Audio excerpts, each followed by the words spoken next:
listening to the Metal Command Podcast. Greetings, everybody. Welcome back to the Metal Command Podcast.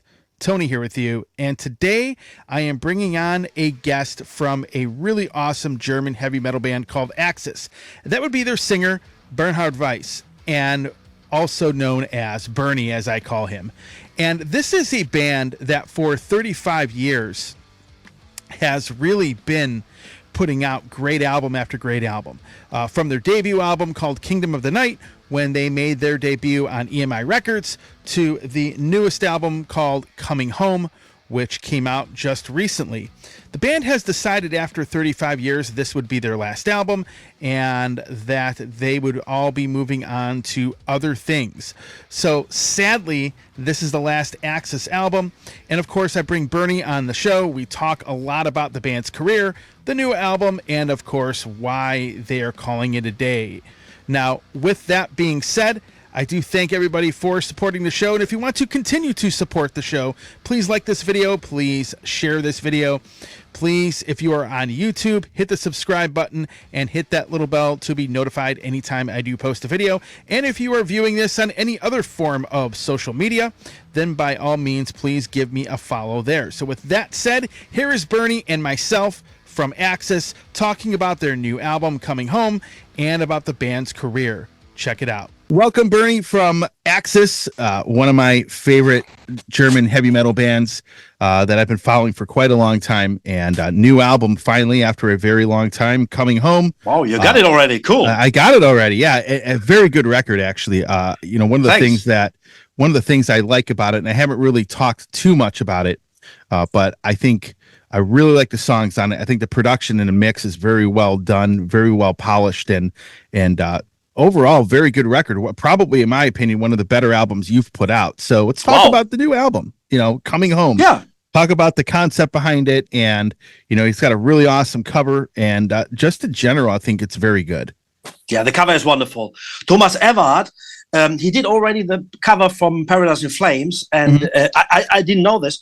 And he said to me, we met us on the Knockout Festival, and I saw his huge pictures in a small hall there, and I was fascinating about his job. And I asked him for the new Axxis cover, to work for the new Axxis cover, and he said, okay, and now this is our idea. This warrior with a flag and a baby in his arms, and the KI, the AI machine animal head on this warrior, and he did it. He painted, and it looks wonderful, and I think it's great. And it works with the title Coming Home. In the beginning, Coming Home, I think it was a little bit a weak title for a rock album, because it's sounds like country and western or something like that. Very, very weak in my opinion. But on the other hand, it's working with the story behind it, because this is our last record, and the Axxis circle is closing right now, and we are coming home, and we are playing in every town again this year, and we're coming home in every town to our fans. And so the concept of this album, we try to get a concept in this album, because we wrote all the songs during the Corona phase, and we couldn't meet each other so much. So one week we wrote this song, the other week we wrote that song, and the concept was to try to show the people on this record the wide range of different styles Axxis did over the 35 years. And that's what we tried to get. And if it's working for you, by the way, it's wonderful. That's great. It's interesting you say that, because when you talk about the different styles that the band has had over the last 35 years, really, when you do listen to this, it was the next thing I was going to bring up. You do hear pretty much a pretty good variety of the styles you've done over the years. Like, I can hear some of the stuff from, couple of the songs sound like, the early days. I hear, like the first song reminds me of the days of like when Utopia and stuff was coming out. Exactly. And you just kind of combined everything that you've done over the years on this record. Exactly. And so you're saying it's the last album. There's going to be no more Axxis albums after this. That's it. The problem is, in my situation right now, Harry told me the main reason was the Corona crisis. Harry told me that he wants to retire, and he's 64 years old, and he wants to change his life a little bit. And we are a company with 2 people. And if somebody left the company, we got a problem with the company because of taxes and whatever, only from the business point of view. And now we are directly in the promotion of the new album coming home. And this information or this statement from Harry was shocking me, because I have no time now to plan my future, to get plans for the future, whatever. And I was a little bit, I'm a little bit helpless right now. But what we can say is, without Harry, in the future, it's not Axxis anymore. And that's the reason why we say this is the last album that we did together, and the last Axxis album where you can expect something, what you have to expect, the style of song, the kind of songwriting. And I don't know what's going on in the future if I wrote the songs by myself. You know, I cannot imagine how this will work, because I need a reflection, and I need sometimes trouble, and I need some fights for ideas and whatever. If I'm fighting with myself, I don't know what's happening in the future. You know, that's the reason why this is the last Axxis album. Gotcha. Well, now let's talk a little bit about the band in general. You know, since we're talking about 35 years. I mean, you've really put out a lot of great stuff. Now, before this, you had the 30th anniversary album. You re-recorded all of the older stuff, the EMI stuff, which I thought. I'll be honest with you, I thought those. I'm always 50-50 when a band remixes something or they re-record something. Do I like it better? And actually, I did like those recordings better. And looking back on that, how do you feel about those recordings compared to the earlier stuff? Compared to the actual earlier recordings you did during that time period. Yeah, imagine when we were 1989. We're going back in this period of time. We were young. We were in greenhouse. We have no knowledge about recording an album. We got tapes. The noises everywhere, noises. We have to get rid of noises everywhere. And for us, it was a kind of journey, a kind of experience that was wonderful. And then we are musicians right now. We got experiences working in a recording studio. The times change. We got the digital recording system right now, and that was the reason for us to say Axxis 1989 is another band than Axxis in 2030. What was 24? And that was the main reason why we said let's put this old sound, this vintage old sound in the future, because we try to record everything digitally in a modern way of modern way of recording. And by the end of the day, what the people say is Axxis is a band who write timeless songs. The songs are working in the past, the songs are working in the present, and the songs will work in the future, I think. And that's the reason why we just want to sound it a little bit more modern. That's all. Yeah.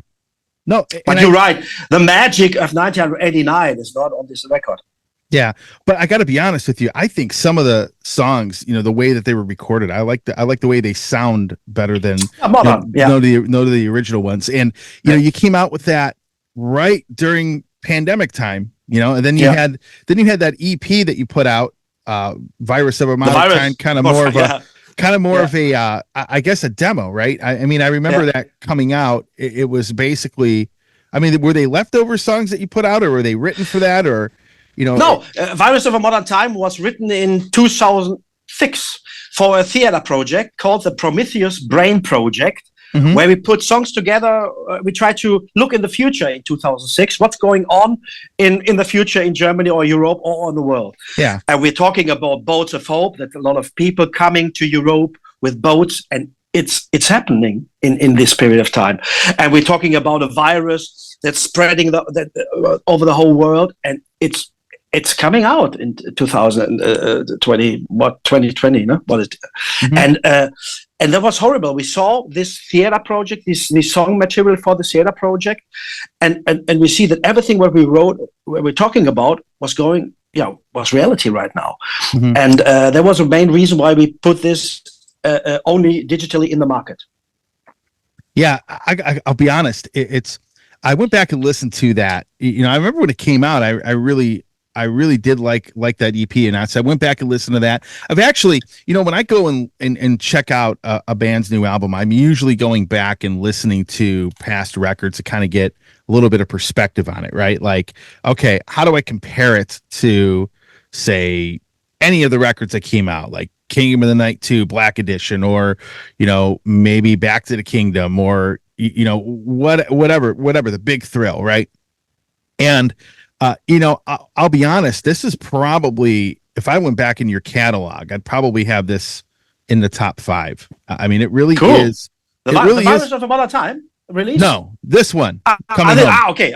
I thought, yeah. Yeah. Okay. And it's, and it's interesting. Well, it's interesting because I go and listen to this, and I heard something different from, like we discussed before, I heard something different than from each aspect or each era of the band. I mean, each era of the band seems to be different. You had the EMI era, you had kind of like what I would consider the comeback era with Back to the Kingdom, and then you had that era like in the middle, I don't know, mid 2000s, late 2000s, where the band kind of went down more of a like power metal, probably power metal route. Yeah, because we got this girl in the band, okay. Yeah, that was correct. Yeah, and it's always interesting to look back at the collection of the stuff that you've done and just how different each era of this band was, and it's I've always, and the reason I bring that up, I've always wondered why and power metal in America, for example, really unfortunately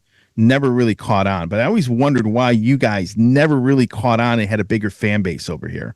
Because that's exactly the problem, because we got this wide range of different styles in our music, and you don't get it. That's a problem. We are not a delivery service for fans. We are trying to make our own music in our special periods of time. Sure. And what I really love, and what the challenge is, that we try to develop a little bit and experiment a lot of things, and playing with the songwriting, playing with a female voice, for example, and that's what makes Axxis for me very interesting. But for the people, it's sometimes a problem. If you compare with for example, with Powerwolf or some these kind of bands, they are doing their stuff very focused. Everything is, I think, very focused, and the people can expect that they get the same sound, the same songs again and again and again. Maybe with a little bit different things around it, but sure. It's a kind of delivery service for the fans. We've never been this. We always try to making our own music, and that makes Axxis. That's the main reason why we survived 35 years, because it's very interesting for us as musicians to develop us a little bit, or to experiment some things, and to work with music, and that's on one hand it's an advantage for us as musicians. On the other hand, it's bad for the business, for journalists or whatever, to get this band in a kind of direction. That's a problem. Yeah, only the voice is always the same. It's combining everything. Well, for me, that's the thing. For me, that's why I've liked the band over the years, right? Because of this kind of diversity that you have. You're not putting out the same record all the time. That's actually, and I'll be honest with you, that is actually why I've liked the band for all this time. Yeah, but that is only a very small percent of people, That's I think the main amount of fans want to get the same again and again and again, because they expect something from the band, and that's a problem. We don't deliver this. We are changing something, some sounds, some songwriting stuff. That's a problem. For example, we are going out with 3 singles for Coming Home. The Blackest Vision, Coming Home, was the second single with a video, and now Moonlight Bay. That's it. I say the singles, for me, a single is a song that is working for a lot of people.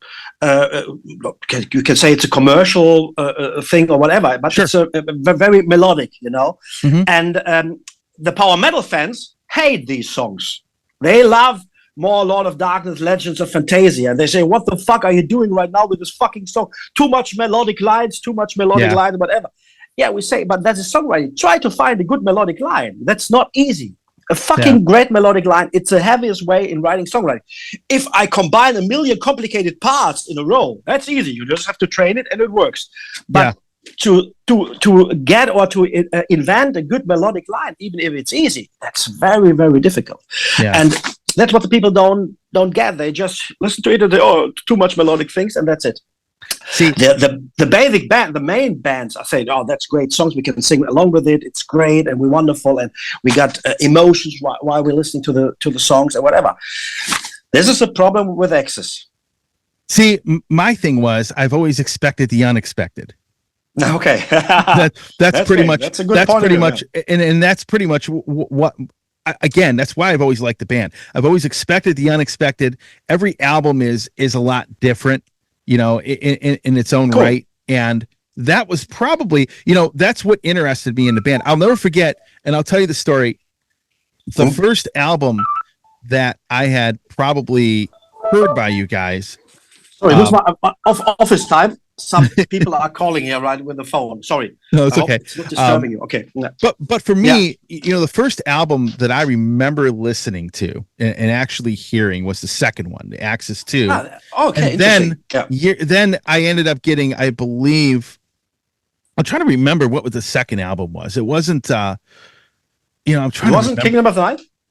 It was not Kingdom of the Night, no. Okay. Because this was like interesting, late 90s. So I would probably say, you know, I probably would say Voodoo Vibes probably would have been the second one. But then I remember I remember the radio show. I remember getting a copy of Back to the Kingdom after that. And then I was like, Eyes of Darkness, those two albums. And then when I heard those two albums, those were the albums that I really got me into the band, where I was like, man, these guys are really cool. I went and I know that sounds crazy, but you know, understand that in the US, you know, especially back in those days, there was no streaming, there was no you didn't really have, I mean, there was no high-speed internet yet. I mean, it just became a thing. So the only way to really hear a band like yourself was to take a chance. Well, I've heard of this band, let me check them out and buy a couple CDs and then really say, hey, whether you like them or not. But I remember somebody from Germany sent me Back to the Kingdom and Eyes of Darkness. Those are the two albums. And then once I heard those albums, I was like,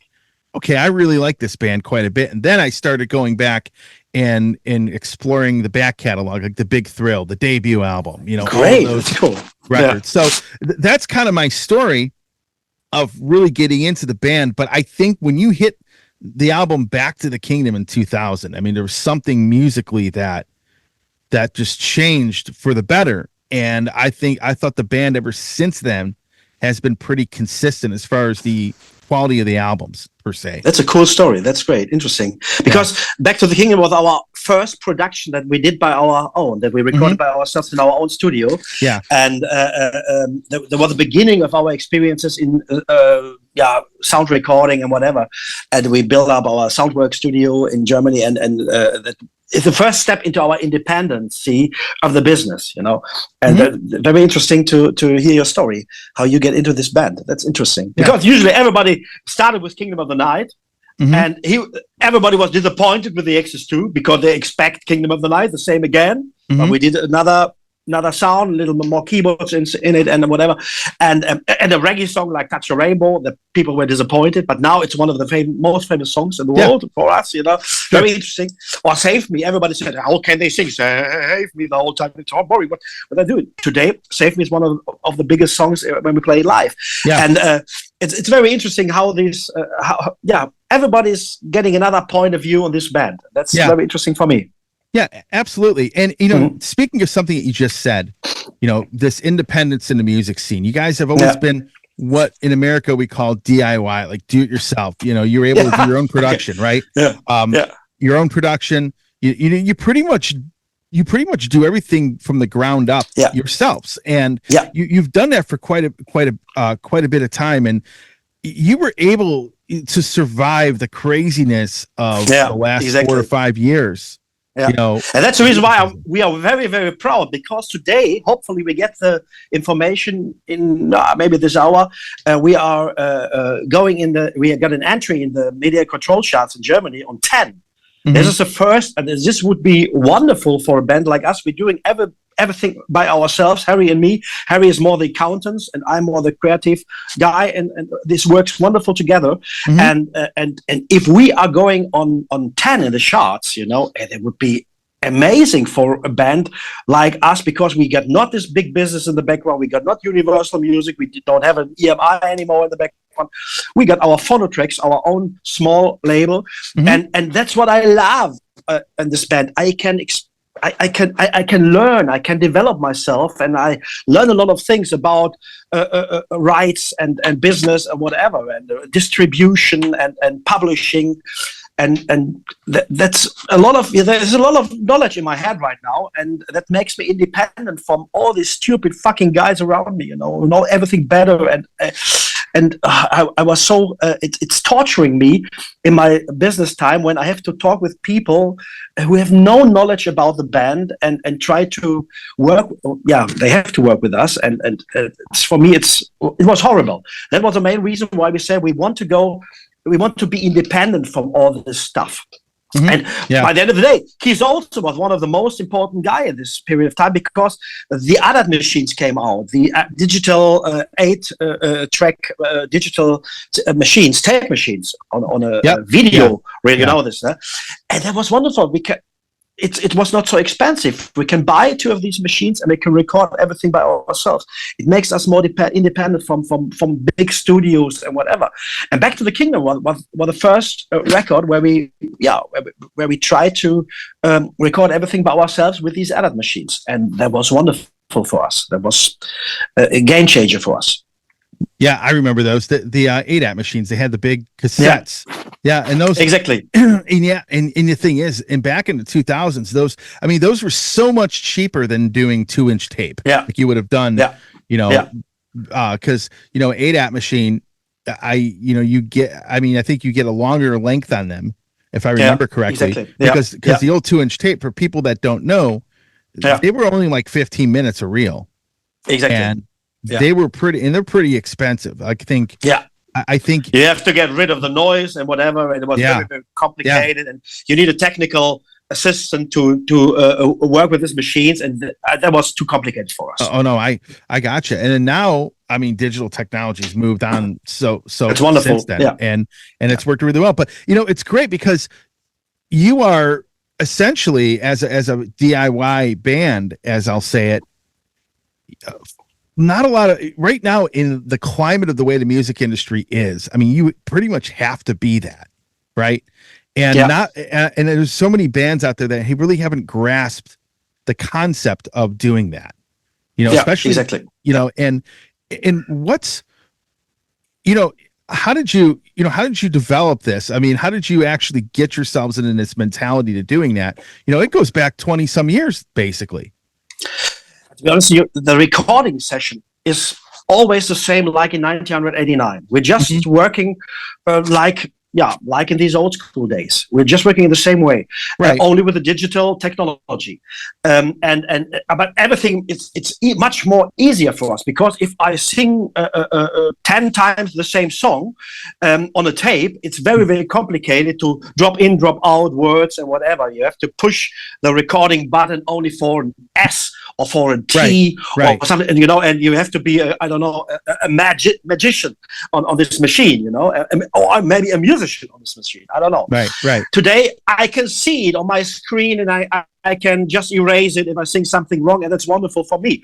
But we never changed the way of songwriting, and we never changed the way of recording stuff, because I sing along with the whole song every time, and then we're just putting the best tracks out of the recorded material, and that's what the same way we did on tape too in 1989. The problem with the digitality is that now everybody can play or can record their stuff in a DAW, and we see a lot of bands on stage with a laptop, because they cannot play it live anymore. They just need for the choirs. They have background choirs. It's unbelievable, and everything is coming from a laptop, and that was very disappointing for me, because I was growing up with kind of true metal, kind of being honest to the fans, and honest on stage to the people. Yeah. This changed totally. And we are still so stupid. We're playing our stuff by ourselves. It's stupid, but we are a live band, and Axxis is only working as a live band. And that's, for example, we got a problem of our festival. It was Wacken. I don't know if it was Wacken or Masters of Rock. Rob got a cold and he cannot sing anymore. And we got a choir with 4 voices. And one voice was now missing because Rob got a cold and he cannot sing. So the choir is sounding a little bit empty, weak. I don't know, not perfect in my opinion. Right. And then the band after us playing with huge choirs. I hear guitars, but there was no guitar player on stage. Only one. I heard 3 guitars. Yeah. We heard background voices, but I see only one guy singing.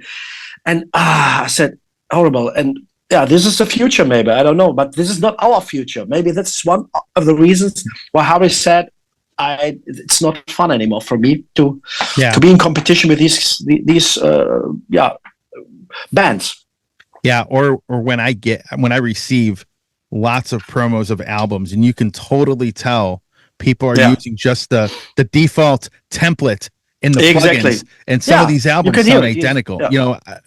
You don't sound like that, but because you put effort into the mix and all that other stuff. But a lot of these other bands that will send me stuff, and some of these bands are on record labels. I'm not going to go and start naming anybody off, but what happens is you can listen. Okay, these guys use the same guitar plugin package that this other band did. Exactly. And so everybody's a lot of that. Everybody who owns this guitar package sounds the same in the same way. Or the same That's drums. very boring. Yeah, the same drums, everything. Yeah, exactly. And the same bass. For Tune Tricks, you get the bass player right now. You get a digital bass player for Tune Tricks. You get the digital drummer. You got the digital guitar player. Maybe you get sometimes the digital singer. Yep. I don't know. And this is another development in the future that's horrible. You can. Last week, I got a fan. He said, "Oh my God, I expected more power metal stuff on this record." And I said, "Hey, in a couple of years, you can use your Zuno AI app and make your own stuff with it. You don't need musicians anymore. You don't need bands anymore. Make your own stuff with the AI apps. I don't know the name, Suno or whatever it's called. And the results are really, really cool. I was shocked about the results. Sounds great. Maybe this is my future. I just gave my voice for a couple of money to the AI developers to writing songs with this or whatever, maybe this is the future. Like the photographs already got, like Adobe Photostocks or these stuff. The people who are learning photograph or working with a camera, they're just making photos and just sending it to Adobe Photostocks, and they are making money with it, and so they get a fee from it, and that's the way they earn money. Maybe this is the future for musicians too. I don't know. Yeah, it's interesting because if you go to Photoshop, and I do photography, I can type into Photoshop and just type in a sentence of what I want, and it'll generate it. It's unbelievable, huh? Maybe not the exact image I want, but you could always generate it and then you tweak it. But it's close. But it's pretty close. Yeah, it's pretty. It's some pretty crazy stuff, where you hear Ronnie James Dio singing a Michael Jackson song or something, or crazy stuff. You ever see people do that? Everything is possible in the future. Yeah. Everything is possible. Exactly. Or Michael Jackson is singing "Coming Home" from Axxis. Yeah. That's great, unbelievable. Yeah, but they somehow, that sounds cool. Sorry. No, it's okay. It's funny because, and I'm just using that as a crazy example, but I've seen it where they've had certain singers singing on albums. Like what would they sound like if they sang on a song written by this person or whatever? What would Bruce Dickinson sound like on a Stevie Wonder song or something crazy stuff? It's you'll see on YouTube, some people will post, and I don't know if that's really happened or not. But it's possible. Everything what's possible can happen. Correct. Yeah.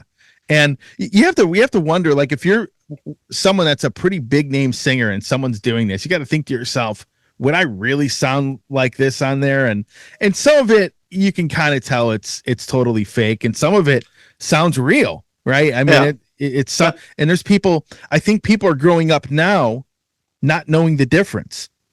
You know, That's a problem. it's kind of like I was discussing this on another interview. We were talking about how now the way people don't listen to music like I did or growing up or you did, where Exactly, yeah, you had a really, really nice sound system, like in a room. Yeah.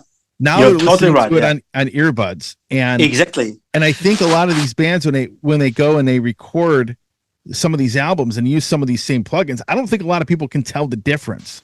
Yeah, exactly. That's another thing is, for example, we are coming from the vinyl record Correct. Yeah. century, you know, and if you listen to a vinyl record, you have to listen to all the songs in a kind of set list or a kind of row on this record.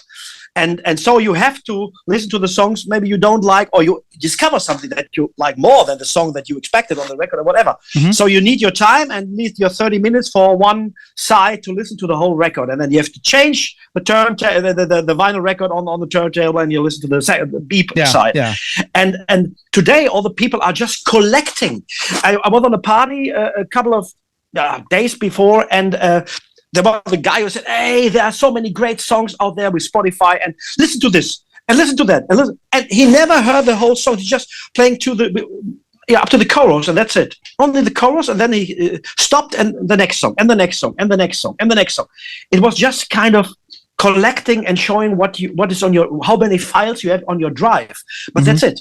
No, I don't know, no working or just listening to the music, no discovering the music. For example, when we record our music, it's on one end, it should sound very easy, but on the other end, if you listen to it and with a headphone or on a good sound system, you can discover a lot of things in the background, what's going on.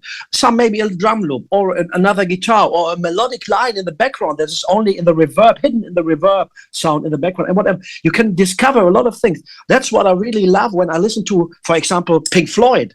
When I was young, it was so many different things happen in the background that while you hearing the songs for the first time, you don't discover it. And then you go into the music, you listen to it, drinking your beer, smoking your cigarette, and then you discover a lot of sounds in the background. And that's what I really love in music. But today it's different. The people are just collecting files on their drive. And Spotify, for example, you don't have a kind of what do you say? A kind of what is the word in? You just have to. Just give me a chance. My English sometimes Reihenfolge in Germany. The order. Okay. An order on the record. You know, that's what I mean. The order. You know, in Germany we say Reihenfolge. That's a very, very long word for this order. You know? That's the reason why I'm searching for the word. And Spotify, you just get Coming Home, then you got Iron Maiden, then you got this song, then you got Judas Priest. You don't have this Blackest Vision, Coming Home, Atlantica order. What we got on the vinyl record or on the digipack on the CD. Mm-hmm. That's sometimes I think it's a problem. Yeah, not a problem, but I think it's I think that was in my time better.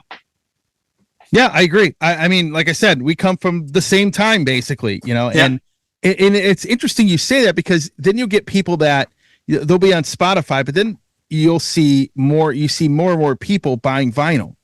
Yeah, and it's that's interesting. That's right. Yeah, and it's a younger generation, and they're going through the order of the songs. They'll go from Spotify, where it's kind of like chaos, and then you go to the vinyl record, you put it on, and they'll listen to the entire thing. I mean, it is kind of crazy these days, the way how they'll go from one thing the to opposite. Another. Exactly. Yeah. They want to go in the other direction because they don't like this kind of using music. Just it's boring. On one hand, it's boring. And even my daughter bought a turntable and buy some vinyl records, and I was very positively shocked about this thing. And she's sitting there with a boyfriend there and just listening to music on a vinyl record. That's great.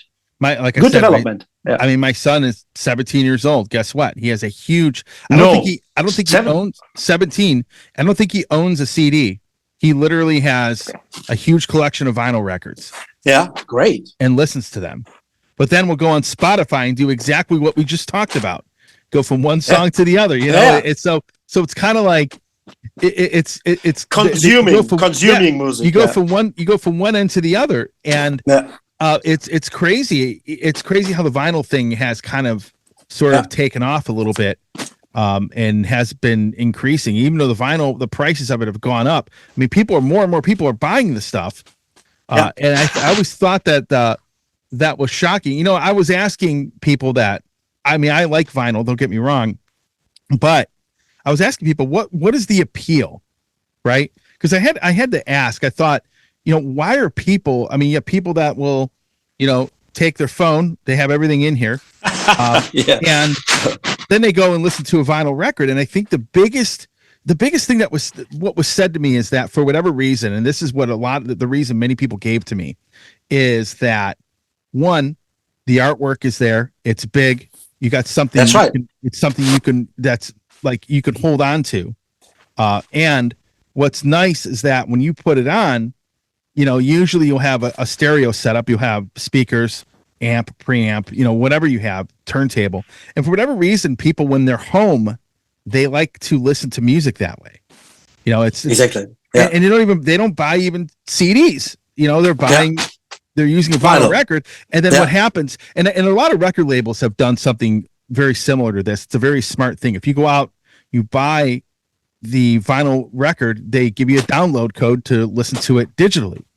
And it's it's kind of like eliminated, right? And so you see a lot of that. But that's a good combination. I think that's a good combination to just release a vinyl record for a amount of money, and then you got a kind of link for streaming or whatever file. That's a cool thing. But I think, imagine when we're growing up, when you got the first Kiss cover, Kiss Alive 2, you know, and you just put it up and you just get this huge stage in the middle of this cover, you know, with his flames and with his bombs, and Gene Simmons and Paul Stanley were standing there, and I was shocked. It was great. Imagine you got Spotify in this period. Nothing. You cannot. It's it's boring. You know, just or even our cover on Coming Home is a great cover in my opinion. And if you just saw it on a small screen, you know, in this very small size, I think it's disappointing. In my opinion. There was no streaming. So you pay it for a Zoom. Okay. Imagine. Anyway, imagine. You know. Back when I was younger, there was no streaming. The only way you listen to a band is to buy a CD, take a chance on it. Yeah, that's how it was. Yeah. That's how I got into you guys. But I remember there was a record label. There was a band from Europe that I absolutely loved, and I wanted to hear something off the new album. I pre-ordered it, but there was no distribution. So in order to even get anything, you know, to even get their albums over here, you had to import them. I mean, I know that sounds crazy now, but late 90s, early 2000s, that's how it was. And I remember the first MP3 that was ever sent to me took me 45 minutes to download it. Yeah. You got these modems started. Yeah, I'll tell you. I can tell you what band it was. So the band. So it was Virgin Records, I believe. And it was a song off of a Blind Guardian album. And I remember getting the song off of that album. It was a song off of Nightfall, Middle Earth, and I'll never forget taking 45 minutes to download like a 6-minute song back in those days. You know, and that was the first time. And it was like it was inconceivable that you would do something like that. Yeah. And then to be able to even listen to it, you had to have a special player. You had to download something. I mean, it was crazy. Correct. And I think that is essentially that's what happened. I mean, it was nuts, but definitely the times have changed for much differently, you know. So but I think there are a lot of advantages in Spotify. You can discover a lot of things. I think it's wonderful. I think it's not a bad development. And what I really love is what you said, that the people are coming back to, or even young people are coming back to the vinyl records, and a lot of movements in other directions right now. And that's what I really love. It's cool. Times are very interesting right now. So, being that this is the last album, what have you thought about your future musically? Are you still going to do music? Are you maybe going to produce or mix and, maybe record records with bands? Have you thought about anything like that? Yeah, I got a lot of ideas. For example, during the Corona phase period of time, we have to earn money with other projects. I'm not a fan of solo projects, but we get money from the state, from the government here in Germany in this time. And they said, if you are doing something else or the opposite of that, what you did before, we gave you 7,000 euros just to record your own stuff, or maybe you get another idea, I don't know, for a project. And I choose to work with AI. I said KI in Germany, with künstliche Intelligenz. In English, they say AI, artificial intelligence. So sorry for that. The AI, I'm working with an AI piano, and I recorded my rock chansons, only the voice and the piano. That's it. And it was my solo project, and it works fine, and the people love it, and it was wonderful. It was not rock, it was not heavy metal. It's just my voice with a piano, very pure. And these kind of projects are very interesting. Maybe I'm working with another guitar player and give my experience in the world, maybe a guitar player and my voice playing in smaller clubs, and we are just talking about the Axxis carrier and how things going on and developed and changed over the years and this stuff. Or maybe I'm not sure, because maybe I use the Axxis logo and everything else in the future and do some other stuff, but that's I don't know, to be honest to you. The people have to know that Axxis, what they expect from Axxis is now gone, and without Harry, I'm not able to fill out this loss. And I think that's the reason why I said Axxis. This is the last record of Axxis, and if I'm doing another record with Axxis, it's not Axxis anymore. It will be another songs, other ideas. I don't know. It's only Bernie's Axxis or something like that.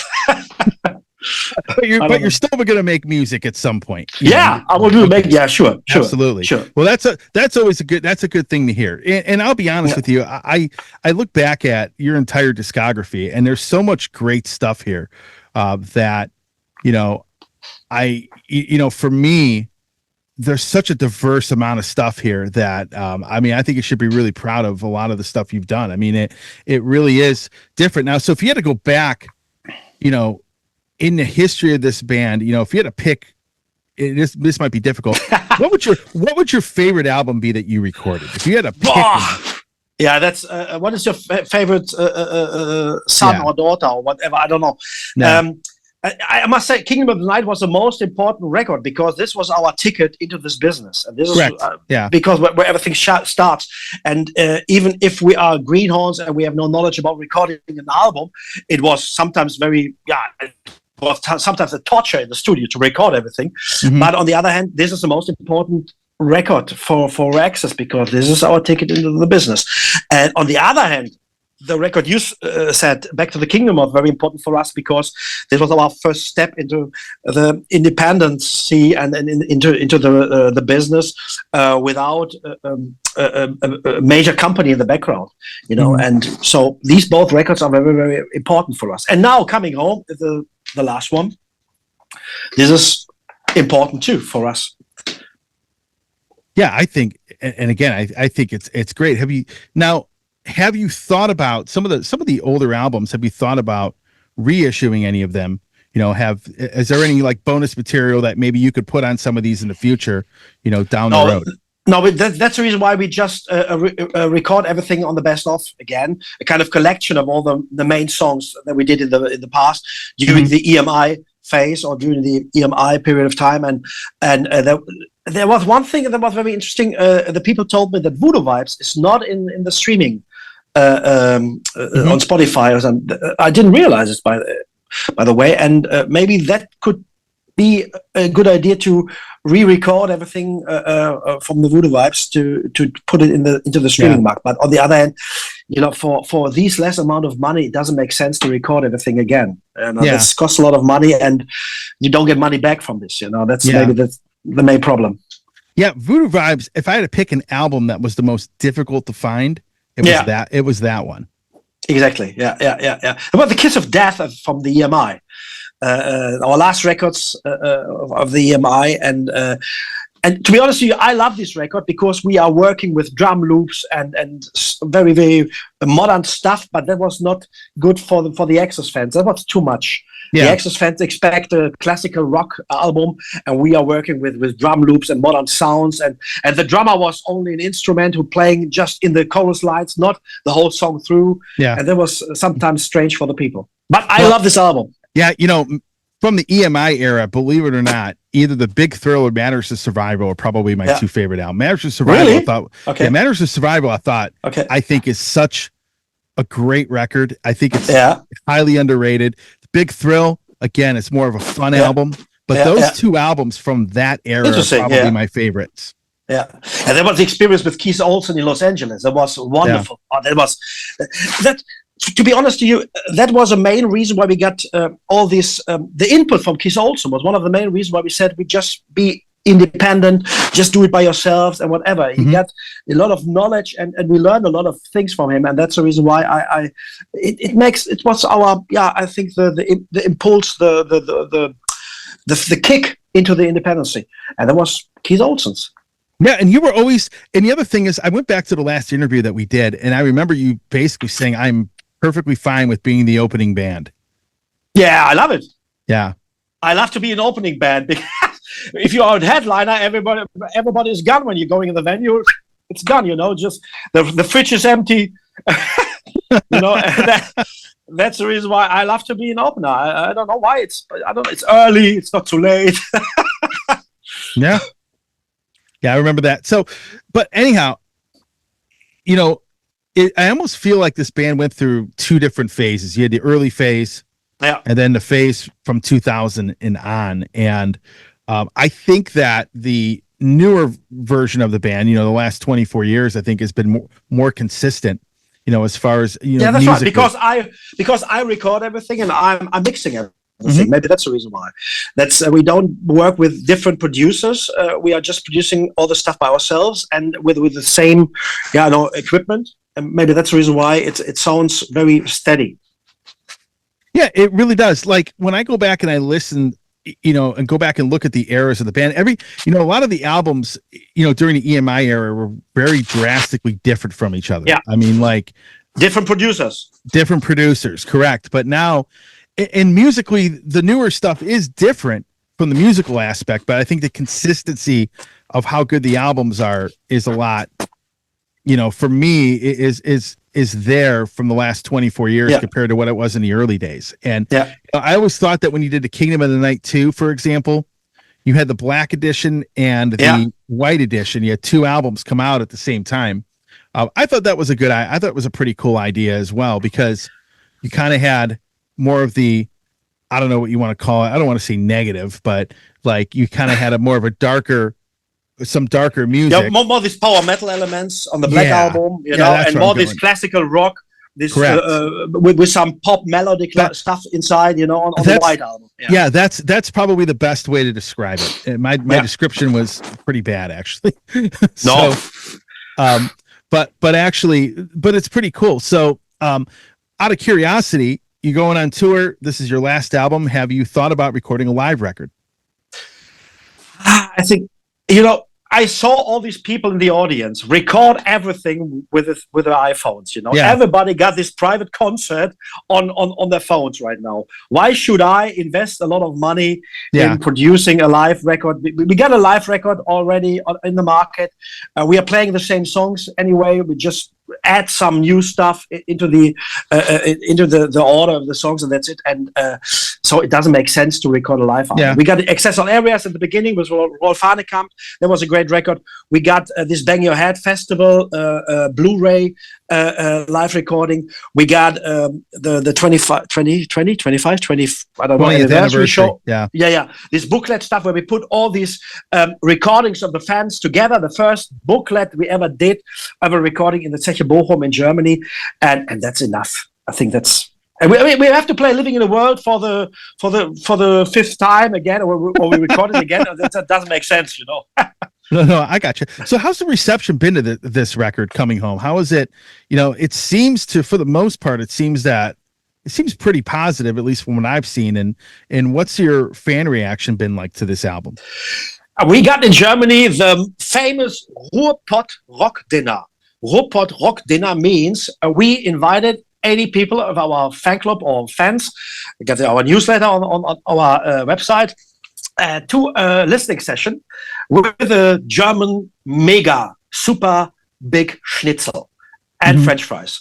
And that's great. They are sitting there, we're eating, we're drinking, and then we are standing in front of these people after they got this dinner and to present our record. And we are talking about the songs, we are talking about the development of each song and the sense and the lyrics, what we mean and whatever. And the people love it. And we were doing this before we released the record, by the way. 2 weeks before releasing this record, we got this listening session with the fans. And they were totally happy about this wide range of different styles again. They love. That's what I realized. Moonlight Bay seems to be the best song for them because you can sing along with it. It reminds them on Touch the Rainbow or a big sort of Living in a World. The Touch the Rainbow, the intro reminds them on Living in a World a little bit. So a lot of good memories came up while listening to this song. And they love it. They love it. It's really cool reactions, and even the press people, a lot of people say it's a great record, and we get some bad reviews. That's like it's every time you got some people who got the problem with too many melodic lines into a song or whatever. But I don't want to scream on one note the whole song through. That's the reason why. No, that's why I have to disappoint them. Well. This is going to sound strange because this isn't something that normally happens. I love the record. My favorite song on the album is "I Won't Sell My Soul," the very last track on the album. Great, yeah, and that's cool. And the last song in the album typically is not like my favorite. Normally, I mean, I think like maybe like on "Somewhere in Time" by Iron Maiden. I think "Alexander the Great" might be my favorite track off of that, but. You don't normally have the last song being your favorite one, but I remember listening to that. And I'm like, for whatever reason, I kept repeating that song, and then I realized it was my favorite song in the album. Yeah, maybe the message. No, this is the last message that we sent out, the last song, the last message, and that's what we did the whole 35 years through. We don't sell our souls, and that was really cool. And I really appreciate to live through 35 years of Axxis. It was a privilege. It's wonderful to earn money with music. Even that is wonderful, and to live from Axxis, and that's I really love it. With the current climate we have going on right now in the musical business, as we call it, if you're what advice would you give to bands out there right now that's looking to do what you've done? That's very, very difficult. Not to the first motivation should not be to earn money with it. That should not be the first motivation, because in my studio, I record sometimes a band, and everybody want to be a rock star making money and whatever. I said, then do hip hop or something like that. Rock music is a kind. When I start to make music, my first intention was to shock my parents, to fight against establishment. That's the reason why I got long hair, because everybody got short hair. Yeah. I got long hair, and I said, hey, fuck you all with the short hair. I'm a rebellion. I was only 12 years old, but I feel like a rebellion. I want to change the world. And that was rock music. That was the main reason. It was a kind of philosophy for this kind of generation. And today, that's what's disappointing me in this business today. It's a kind of, like I said before, a delivery service for the fans. But on the other hand, I see it's all funny, and we are playing on cruises and whatever. And sometimes the fans are richer, get more money than the musicians on stage, And it's strange. It's a kind of fun generation going on right now, and that's not my intention in making music. I try to be a rebellion, but now I'm getting older, and now I'm getting a little bit tired. Maybe that's the reason why I don't want to be a rebellion anymore. But in this period of time, rock music was my way of life, my philosophy of putting a statement out in this world. Yeah, and you put a pretty good statement out over the last 35 years. You really have. Definitely a very unique band. The one thing I could always say about you guys, if one of your songs comes on, I know who it is. Yeah. Nobody sounds like you guys. I mean, Yeah, that's and I that's think what you love or you love or hate it. But you see, Yeah. this is Bernie is singing. If you hate his voice or you love his voice, but you hear it, it's Axxis. And that's, for example, that's what I like in this band in the 80s. Queen, for example. That was it doesn't matter which kind of song you listen to Queen, even if it's Radio Gaga or We Will Rock You or Bohemian Rhapsody or whatever. Mhm. You hear the voice of Freddie Mercury and you say, wow, that's cool. It's Queen. Maybe you love a song, maybe you hate a song, but it's Queen. And that's what I love in Axxis too. And that's already, that's what's disappointing me in the scene. Everything sounds like the same. You got these lower voices, everything. Everybody's singing in the same way. They are great singers, by the way, but it's not so colorful or diverse like in the 80s. No. You got Yes or something like these bands or whatever. Yeah. Oh, no, I completely get it, man. It's great. Well, I got to be honest. We're going to end it off here pretty soon. I do. Like I said, again, congratulations. You made it 35 years. You've put out a great record. If you're going to go out, I mean, the record is very good. It's probably, if I had to take a pick, it's probably a top 5 album for me that you guys have put out. And we got it. Great. Exactly. And, it's interesting because if I were to take like my favorite albums that you've put out, I don't think there's really an album where I could say, yeah, I don't like it. Right. I mean, you've had some interesting stuff. You've done a covers album where you did a lot of 70s, songs, some of them were disco songs, which I thought was interesting. You've had this era, like, coming up kind of like this hard rock sort of sound in the beginning. Then he went to more of a power metal sound at some point, and then kind of went back to a combination of that in what you started out with. And I think that when I listen to this record, this is a great representation of most of pretty much what you've done over the last 35 years, as far as the songwriting is concerned. Yeah.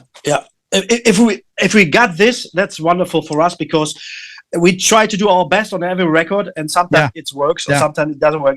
But I think, to be honest to you, I love the songs. I say this to every record. It's a great record, and if you are, that's a good thing with you, Tony. You are open-minded, and you are just listen to music, and you don't expect something. You just open-minded, listen to it, and it's something developed in your mind. And if you listen to the music, and that's wonderful. That's the way it should be.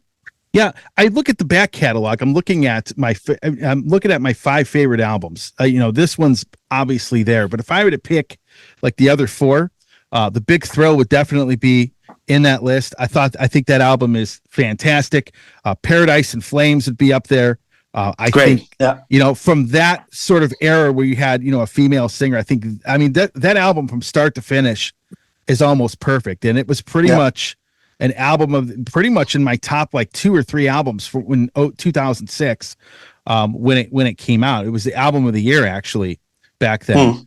And then I go to another album that I consider the black edition and the white edition kind of one record. So I probably that would be one of the other ones. It's the same concept, like Coming Home. Try to get all these different styles together, but we got so many different songs that we have to put 2 CDs out in the market.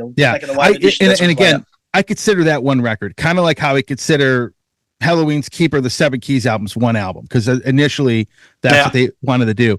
And then the other one that I would probably say is, right there would be Back to the Kingdom.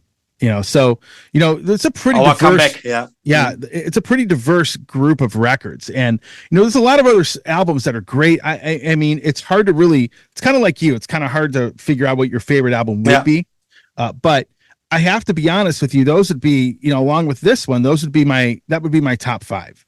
Great, cool. And I like the EMI stuff a lot, but I think the band really kind of found itself a lot more. Kind of found itself once you did Back to the Kingdom. Once that happened, I think you were on the right track, and it was pretty consistent. That's cool. That sounds great for me.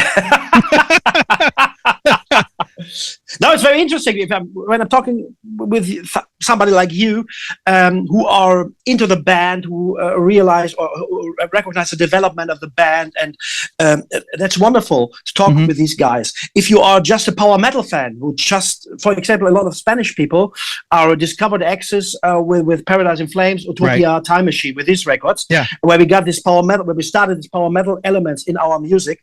They were a little bit disappointed when we're moving back to our first period of time, the traditional hard rock style songwriting, and because they expect more these power metal stuff.